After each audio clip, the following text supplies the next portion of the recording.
Now let's head to Uganda, where its central bank has announced that all licensed commercial banks in the country will have direct access to the primary market for government security operations. Now this means all the 24 commercial banks operating in the country will have similar access to the Central Securities Depository.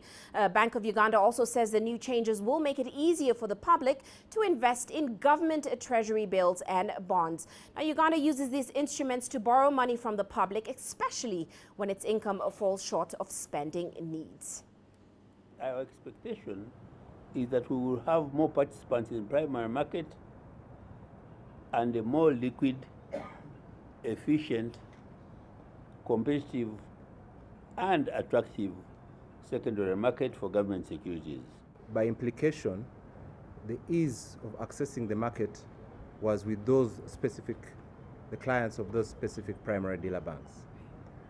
But now that all banks have direct access, the clients of those specific banks can come directly to the auction through their respective commercial banks. Well, let's get more insight into this. Michael Baleke now joins us in Kampala. Michael, as always, welcome to the show. Now, explain to us what exactly this direct access to government securities means for Uganda's commercial banks.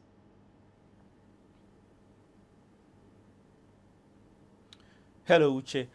Previously, only 6 banks had direct access to the primary market for government security operations. The new changes, of course, mean that all the 24 banks licensed by Bank of Uganda are now eligible. And the central bank governor says they are doing this to expand the scope of access, especially to the people interested in securities.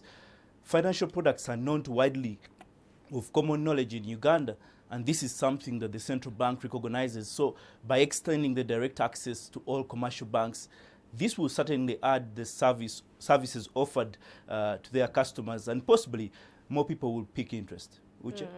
Well, Michael, the government is certainly hoping, like you said, that this move will encourage more participation and certainly liquidity in their bond markets. How do you expect the public to respond?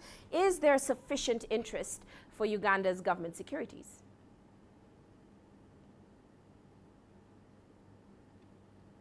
Well, Uche, public response can be mixed when it comes to financial products.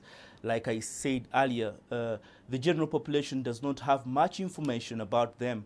However, there is a large window of hope for improving public participation, but that may not necessarily boost liquidity in the short run, most probably until a massive sensitization on why investing in treasury bills and bonds is good business. Commercial banks have aggressive marketing and strategies, and if they deploy the same approach, they are likely to win customers. Oh, looks like we lost Michael there. That was Michael Baleke joining us in Uganda.